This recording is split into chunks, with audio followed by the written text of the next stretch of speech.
This presentation is to assist educators to introduce and provide examples of the Fibonacci sequence of numbers in nature to students in grade 2 or 3. Mathematics is used to explain the phenomena of symmetry in nature. Nature is full of examples of mathematical concepts.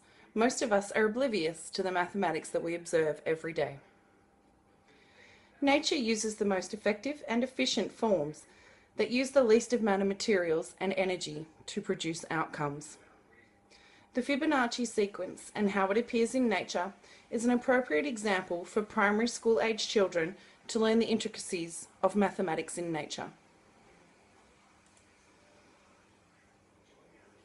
Leonardo Pisano, also known as Fibonacci, was an Italian mathematician who developed the Fibonacci sequence. Fibonacci numbers are nature's numbering system. They appear everywhere in nature. A Fibonacci sequence includes the numbers 0, 1, 1, 2, 3, 5, 8, 13, 21, and so on. Each number is the sum of the two preceding numbers. In nature, Fibonacci sometimes takes the form of a certain number of spirals around an object, or petals on a flower, or leaves on a plant, for example. Plants don't know that they grow according to this sequence. They simply take the most efficient way possible. Fibonacci numbers are of interest to biologists and physicists because they are frequently observed in various natural objects and phenomena. The branching patterns in trees and leaves, for example, and the distribution of seeds in a raspberry are based on Fibonacci numbers. The rabbit example. The original problem that Fibonacci addressed in his book, Liber Abaci, meaning Book of the Abacus or Book of Calculating, was about rabbits. The problem is set that a pair of rabbits are isolated into a field and that each month they can produce one pair of baby rabbits between them. Suppose these rabbits never die and that they produce one female and one male every month from the second month onwards. After, say, 10 months, how many rabbits would there be? We will discuss this answer in the next slide. The original problem that Fibonacci investigated in the year 1202 was about how fast rabbits could breed in ideal circumstances. At the end of the first month, they mate, but there is still only one pair. At the end of the second month, the female produces a new pair, so now there are two pairs of rabbits in the field. At the end of the third month, the original female produces a second pair, making 3 pairs, all in the field. At the end of the fourth month, the original female has produced yet another new pair. The female born 2 months ago produces her first pair, also making 5 pairs. What Fibonacci noticed was that with each month, the new number of rabbit pairs would be the sum of the previous 2. This became known as the Fibonacci sequence. Where can we see the Fibonacci sequence in nature? The Fibonacci numbers are nature's filing system. They are everywhere in nature. They relate to the growing of every living thing, even mankind. Plants. The leaves of plants are arranged to gain maximum access to sunlight. Seeds are arranged to allow the maximum number of seeds to be packed into each head, all using the Fibonacci sequence. For the first suggested classroom activity, it is flowers in Fibonacci.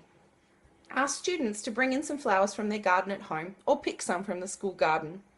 On the board, write out the following sequence of Fibonacci numbers: 1, 2, 3, 5, 8, 13, 21, and 34, with space underneath each number. Have the students count the number of petals on each flower and write them down. When counting has been completed and each student has done at least 2 different types of flower, then read out the numbers on the board and tick the appropriate Fibonacci number for how many petals the counted flowers had. This simple exercise will teach the students that the number of petals on a flower is not random. They form in a sequence that can be explained with maths. And then there are some examples there of different petal numbers and arrangements of different flowers, which may or may not be some of the ones that the children would bring in. You can also see the Fibonacci sequence inside fruit. If you cut a grapefruit lengthways and count the sections, there may be 8 or 13 depending on how ripe it is, both of which are Fibonacci numbers. If you cut an apple lengthways to expose the 5-sided star and the seeds in the core, 5 being a Fibonacci number. You can also show students that their human hand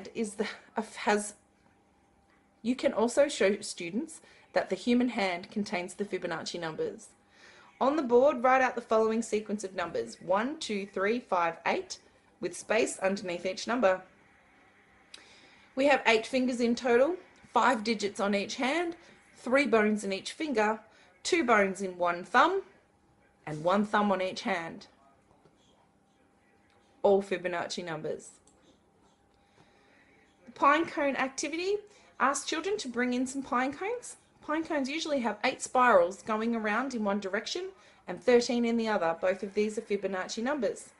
If you look carefully, you'll notice that the bracts, that's the individual segments of the pine cone, that make up the cone are arranged in 2 spirals, running in opposite directions, with one running clockwise and one anti-clockwise. Have the children count the numbers going in each direction. An easy way to do this is to colour them in a different colour, either using texture or a little bit of paint. The number of spirals in either direction will be a Fibonacci number. So the Fibonacci sequence of numbers are everywhere. Now that you know about the numbers, you will begin to see them everywhere too. Teaching children the Fibonacci sequence is an important way to reinforce that mathematics is also everywhere. The patterns in nature are all based on maths.